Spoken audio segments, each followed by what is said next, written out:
Bus stand Subhash circle ಮಾರ್ಗವಾಗಿ degree ಕಾಲೇಜಿನಲ್ಲಿ ಮುಕ್ತಾಯ ಸಾಲುಗಳಲ್ಲಿ ನಾವೆಲ್ಲರೂ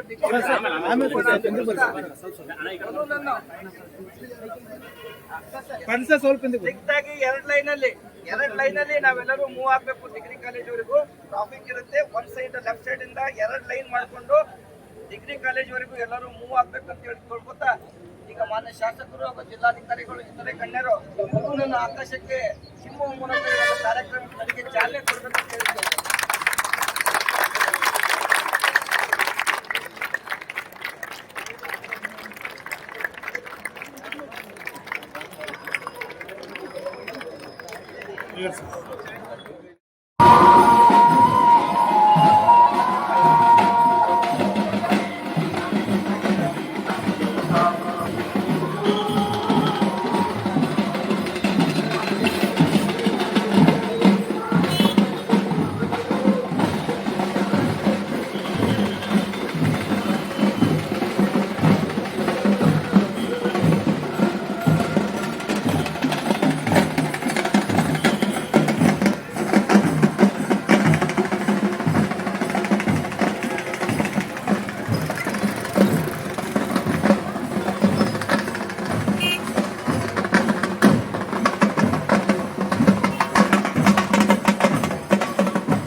ಜಿಲ್ಲಾಧಿಕಾರಿಗಳು ಕೃಷಿ ಇಲಾಖೆ ವತಿಯಿಂದ ನಾವೀಗ ಸಿರಿಧಾನ್ಯ ನಡಿಗೆ ಅದು ಒಕ್ಕತರಿನ ಆಯೋಜನೆ ಮಾಡಿದ್ದೀವಿ. ಅದಕ್ಕೆ ಮುಖ್ಯ ಅತಿಥಿಯಾಗಿ ನಮ್ಮ ಸನ್ಮಾನ್ಯ ಶಾಸಕರವರು ಮತ್ತೆ ನಮ್ಮ SP ಸಾಹೇಬ್ ಮತ್ತೆ ನಮ್ಮ ಜಿಲ್ಲಾ ಮಟ್ಟ ಅಧಿಕಾರಿಗಳು. ನೀವು ಕರ್ನಾಟಕದ್ದು ಇತಿಹಾಸ ನೋಡಿದಾಗ ವಿಜಯನಗರ ಸಾಮ್ರಾಜ್ಯದಲ್ಲಿ ಫಸ್ಟ್ ರೈಸ್ ಕಲ್ಟಿವೇಶನ್ ಯಾವಾಗ ಶುರುವಾಗಿದೆ ಅವಾಗ ಅದು ರಿಚ್ ಪೀಪಲ್ದು ಕ್ರಾಪ್ ಅಂದರೆ ರೈಸ್ ಇತ್ತು ಮತ್ತು ನಮ್ಮ ಎಲ್ಲ ಮಿಲೆಟ್ಸ್ ಅಂತ ಇದೆ. ಅಂದರೆ ಸ್ವಲ್ಪ ಒಂದು ಕನಿಷ್ಠ ಲೆವೆಲ್ಗೆ ನಾವು ಆಚರಿಸ್ತಾ ಇದ್ದೀವಿ ಎಲ್ಲ ಅಂತ ಅಂದ್ಕೊಂಡಿದ್ದೀವಿ. ಬಟ್ ಈಗ ಸದ್ಯಕ್ಕೆ ಎಲ್ಲ ಉಲ್ಟಾ ಆಗಿದೆ. ಈ ಶುಗರ್ ಮತ್ತು ಎಲ್ಲ ವಿಷಯಗಳು ಕಾಯಿಲೆಗಳು ಎಲ್ಲ ಇದರಲ್ಲಿ ಈ ನವಣೆ, ಸಜ್ಜೆ, ರಾಗಿ, ಜೋಳ ಎಲ್ಲ ಇದಕ್ಕೆ ಇಂಪಾರ್ಟೆನ್ಸ್ ಎಲ್ಲ ಭಾಳ ಹೆಚ್ಚಿಗೆ ಅಂದರೆ ಪಬ್ಲಿಕ್ಗೆ ಭಾಳಷ್ಟು ಇದ್ರ ಬಗ್ಗೆ ಅರಿವು ಎಲ್ಲ ಬಂದಿದೆ. ಮತ್ತು ಒಂದು ಒಳ್ಳೆ ಅಂದರೆ ನಮ್ಮ ಕರ್ನಾಟಕದಲ್ಲಿ ನಿಮ್ಮ ಕಲ್ಚರ್ದಲ್ಲಿ ಆ್ಯಕ್ಚುಲಿ ನೀವು ಆಲ್ರೆಡಿ ಸಾಕಷ್ಟು ಕನ್ಸರ್ವೇಷನ್ ಮಾಡಿದ್ದೀರ. ಜೋಳ ಮತ್ತು ರಾಗಿ ಭಾಳ ಸ್ಟೇಪಲ್ ಫುಡ್ ಅಂತ ನಿಮ್ಮಲ್ಲಿ ಇದೆ. ಅದಕ್ಕೆ ಇನ್ನೂ ಹೆಚ್ಚಿಗೆ ನಾವೆಲ್ಲ ಪ್ರಚಾರ ಕೊಟ್ಟು ಇದರಲ್ಲಿ ಸ್ವಲ್ಪ ಇನ್ನೂ ಬೆಳಕೆ ನಮ್ಮ ಯೂಸ್ ಎಲ್ಲ ಜಾಸ್ತಿ ಆಯಿತು ಅಂದರೆ ಇದಕ್ಕೆ ರೇಟ್ ಕೂಡ ಹೆಚ್ಚಾಗಿ ಆಗುತ್ತೆ. ಕಾದರ್ ಭಾಷಾ ಅಂತ ಒಂದು ಮೈಸೂರಲ್ಲಿ ಡಾಕ್ಟರ್ ಇದ್ದಾರೆ, ಅವರು ಅದೇ ಹೇಳ್ತಾರೆ ಎಲ್ಲ ಇದ್ರೆ ಇದು 1/3 1/4 ಅಮೌಂಟ್ ಆಫ್ ವಾಟರ್ ಎಲ್ಲ ಬೇಕಾಗುತ್ತೆ. ಯಾವುದಾದ್ರೂ ಭೂಮಿದಲ್ಲಿ ಇದು ಬರುತ್ತೆ. ನಮ್ಮ ಸಿರಿಧಾನ್ಯಗಳಿಗೆ ನೀವು ಜಾಸ್ತಿ ಹೆಚ್ಚಿಗೆ ಬಳಸಿದರೆ ಅದಕ್ಕೆಲ್ಲ ರೈತರಿಗೆ ಜಾಸ್ತಿ ರೇಟ್ ಸಿಕ್ಕಿದ್ರೆ ಅವರು ಕೂಡ ಇದು ಚೆನ್ನಾಗಿ ಬೆಳೀತಾರೆ. ಮತ್ತು ಒಂದು ವರ್ಲ್ಡಲ್ಲಿ ಅರ್ಧ ಫುಡ್ ಪ್ರೊಡಕ್ಷನ್ದು ಪ್ರಾಬ್ಲಮ್ ಸಾಲ್ವ್ ಆಗುತ್ತೆ ಅಂತ ಅವ್ರದ್ದು ಒಂದು ರಿಸರ್ಚ್ ಅಂತ ಇದೆ.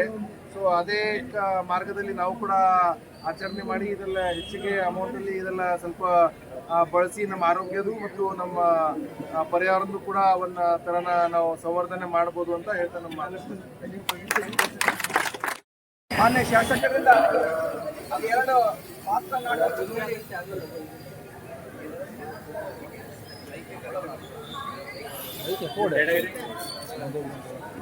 ಜಿಲ್ಲಾ ಪಂಚಾಯತ್ ಕೃಷಿ ಇಲಾಖೆ ಜಿಲ್ಲಾ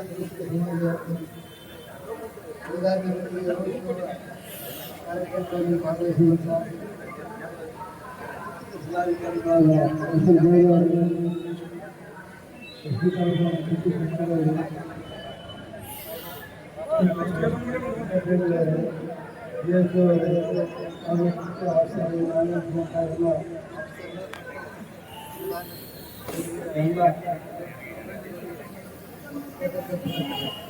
ಪ್ರತಿ ವರ್ಷ ಗುರುವರು ಪ್ರಧಾನಮಂತ್ರಿಗೆ ಗೋಷ್ಠಿಯನ್ನು ನೀಡಿದ್ದಾರೆ. ಅವರು ಸಂಖ್ಯೆ ಜನಸಂಖ್ಯೆ ಕಡಿಮೆ ಕಾಣ್ತಾ ಇದೆ. ಕಡಿಮೆ ಆಗಿರುತ್ತೆ. ನಾವು ಕೂಡ ಆ ಮಾನಸರಿಗೆ ಅದಕ್ಕೆ ಸಿರಿಧಾನ್ಯ ನದಿಗೆ ಎಲ್ಲರೂ ಊಟ ಮಾಡಬೇಕಾಗಿ ಧಾನ್ಯದ ಬಗ್ಗೆ ಎಲ್ಲರೂ ಕಾಳಜಿ ವಹಿಸಿ ದಿನದಲ್ಲಿ ಹೈಬ್ರಿಡ್ ಎಲ್ಲ ಬರ್ತಾ ಇದೆ. ಅದರಿಂದ ಆರೋಗ್ಯ ಬರ್ತಾ ಇದೆ. ಅದಕ್ಕೆ ಈ ಸಿರಿಧಾನ್ಯ ನದಿಗೆ ಮೂಲಕ ಎಲ್ಲ ಜನರಿಗೆ ಜಾಗೃತಿ ಮಾಡೋದಕ್ಕೆ ಈ ಕಾರ್ಯಕ್ರಮ ಹಮ್ಮಿಕೊಂಡದ್ದು ಬಹಳ ಸಂತೋಷ ಇದೆ. ಅದಕ್ಕೆ ಎಲ್ಲರೂ ಈ ಸಿರಿಧಾನ್ಯ ಹಬ್ಬಕ್ಕೆ ಕಾಳಜಿ ವಹಿಸಿ ಅದನ್ನು ಆದಷ್ಟು ಅದೇ ಧಾನ್ಯಗಳಿಂದ ನಮ್ಮ ಆರೋಗ್ಯ ಸುಧಾರಿಸ್ತದೆ. ಅದಕ್ಕೆ ಎಲ್ಲರೂ ದಯಮಾಡಿ ಸಿರಿಧಾನ್ಯ ಲಕ್ಷ್ಯ ಕೊಡಬೇಕು ಮತ್ತು ಅದನ್ನು ಸೇವನೆ ಮಾಡಲಿಕ್ಕೆ ಮಾಡಬೇಕಂತೇಳಿ ಆಗಮಿಸುವವರಿಗೆ ಮಾತಾಡಲಿ ಅವಕಾಶ ಕೊಡಬೇಕಾಗಿ ಮತ್ತು ವೇದಿಕೆಯಲ್ಲಿ ಜೈ ಹಿಂದ್ ಜೈ ಕರ್ನಾಟಕ.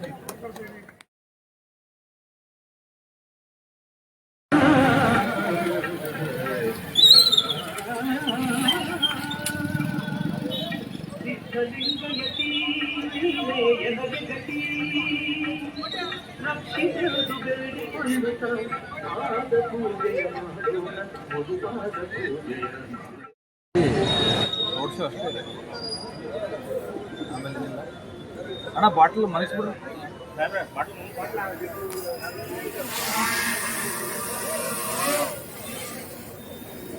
ಅದು ಬರುತ್ತೆ ಕಾಣ್ತಾಳ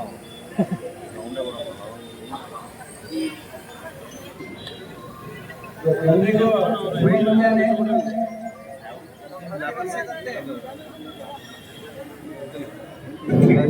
ಪ್ರತಿ ವರ್ಷದಂತೆ ಈ ಸಲ ಕೂಡ ಸಿರಿಧಾನ್ಯ ನಡಿಗೆ ಕಾರ್ಯಕ್ರಮವನ್ನು ನಾವು ಹಮ್ಮಿಕೊಂಡಿದ್ದೇವೆ. ಸಿರಿಧಾನ್ಯ ನಡಿಗೆ ನಮಗೆಲ್ಲ ಗೊತ್ತಿದೆ. ನಮ್ಮೆಲ್ಲ ಫುಡ್ ಹ್ಯಾಬಿಟ್ಸು, ಆಹಾರ, ದೈನಂದಿನ ಚಟುವಟಿಕೆಗಳು ದಿನೇ ದಿನೇ ಒಂದು ಪಾಶ್ಚಿಮಾತ್ಯ ಫುಡ್ಗಳಿಗೆ ನಾವು ಮಾರಕ ಹೋಗ್ತಾ ಇದ್ದೀವಿ. ನಮ್ಮ ದೇಶೀಯ ಫುಡ್ಗಳನ್ನೆಲ್ಲ ನಾವು ಮರೆತು ಹೋಗ್ತಾ ಇದ್ದೀವಿ. ಸೊ ಇದನ್ನು ಒಂದು ಪ್ರಚುರಪಡಿಸುವ ನಿಟ್ಟಿನಲ್ಲಿ ಇವತ್ತು ಈ ಒಂದು ಸಿರಿಧಾನ್ಯ ನಡಿಗೆ ಕಾರ್ಯಕ್ರಮವನ್ನು ಹಮ್ಮಿಕೊಂಡಿದ್ದೇವೆ. ಈ ಸಿರಿಧಾನ್ಯ ನಡಿಗೆ ಕಾರ್ಯಕ್ರಮಕ್ಕೆ ಮುಖ್ಯ ಅತಿಥಿಗಳಾಗಿ ಆಗಮಿಸಿ ಹಾಗೂ ಕಾರ್ಯಕ್ರಮ ಉದ್ಘಾಟಿಸಲು ಆಗಮಿಸತಕ್ಕಂಥ ನಮ್ಮ ಯಾದಗಿರಿಯ ಶಾಸಕರಾದಂಥ ಸನ್ಮಾನ್ಯ ಶ್ರೀ ಜನಾರೆಡ್ಡಿ ಪಾಟೀಲ್ ಕುನ್ನೂರು ಸಾಹೇಬರಿಗೆ ಜಿಲ್ಲಾಡಳಿತ ಹಾಗೂ ಕೃಷಿ ಇಲಾಖೆ ಪರವಾಗಿ ಉತ್ಕೃಷ್ಟವಾದ ಸ್ವಾಗತ. ಅದೇ ರೀತಿಯಾಗಿ ಈ ಕಾರ್ಯಕ್ರಮಕ್ಕೆ ಆಗಮಿಸತಕ್ಕಂಥ ಕರ್ನಾಟಕ ರಾಜ್ಯ ಕೃಷಿಕ ಸಮಾಜದ ರಾಜ್ಯ ಪ್ರತಿನಿಧಿಯಾದಂಥ ಶ್ರೀ ರಾಜೇಗೌಡ ಪಾಟೀಲ್ ಮುನ್ನಾರ್ ಇವರಿಗೂ ಕೂಡ ಉತ್ಕೃಷ್ಟವಾದ ಸ್ವಾಗತವನ್ನು ಕೋರುತ್ತೇವೆ. ನಮ್ಮ ಇಲಾಖೆಯ ಎಲ್ಲ ಕಾರ್ಯಕ್ರಮಗಳಿಗೂ ಸರ್ಕಾರ ನೀಡಿರ್ತಕ್ಕಂಥ ಮಾನ್ಯ ಜಿಲ್ಲಾಧಿಕಾರಿಗಳಂತ ಸನ್ಮಾನ್ಯ ಶ್ರೀ ಹರ್ಷೇಶ್ ಗೋಯಲ್ ಸಾಹೇಬರಿಗೂ ಕೂಡ ಕಾರ್ಯಕ್ರಮಕ್ಕೆ ಉತ್ಕೃಷ್ಟವಾದ ಸ್ವಾಗತವನ್ನು ಕೋರುತ್ತೇವೆ. ಪೊಲೀಸ್ ಅಧೀಕ್ಷಕರು, ಎಸ್ಪಿ ಸಾಹೇಬರು, ಕ್ಷೇತ್ರ ಸಾಹೇಬರಿಗೂ ಕೂಡ ಉತ್ಪೂರ್ವಕವಾದ ಈ ಕಾರ್ಯಕ್ರಮಕ್ಕೆ ಸ್ವಾಗತವನ್ನು ಕೋರುತ್ತೇವೆ. ತಾಲೂಕಾ ಕೃಷಿ ಸಮಾಜದ ಅಧ್ಯಕ್ಷರಿಗೂ ಈ ಕಾರ್ಯಕ್ರಮಕ್ಕೆ ಹಾರ್ದಿಕವಾಗಿ ಸ್ವಾಗತವನ್ನು ಕೋರುತ್ತೇವೆ. ಈ ಒಂದು ಸಿರಿಧಾನ್ಯ ನಡಿಗೆ ಕಾರ್ಯಕ್ರಮಕ್ಕೆ ಆಗಮಿಸತಕ್ಕಂಥ ಎಲ್ಲ ಸಿಬ್ಬಂದಿಗಳು, ಎಲ್ಲ ಪ್ರತಿನಿಧಿಗಳು, ಮಾಧ್ಯಮ ಮಿತ್ರರು ಹಾಗೂ ನಮ್ಮ ಜಿಲ್ಲಾ ಆರೋಗ್ಯ ಅಧಿಕಾರಿಗಳು ಎಲ್ಲರಿಗೂ ಕಾರ್ಯಕ್ರಮಕ್ಕೆ ಸ್ವಾಗತವನ್ನು ಕೋರುತ್ತಾ ಮಾನ್ಯ ಶಾಸಕರು ಈ ಬಲೂನನ್ನ ಆಕಾಶಕ್ಕೆ ಹಾರುವ ಮೂಲಕ ಈ ಒಂದು ಕಾರ್ಯಕ್ರಮಕ್ಕೆ ಉದ್ಘಾಟಿಸಬೇಕಂತ ಕೇಳ್ಕೊಳ್ತೀವಿ.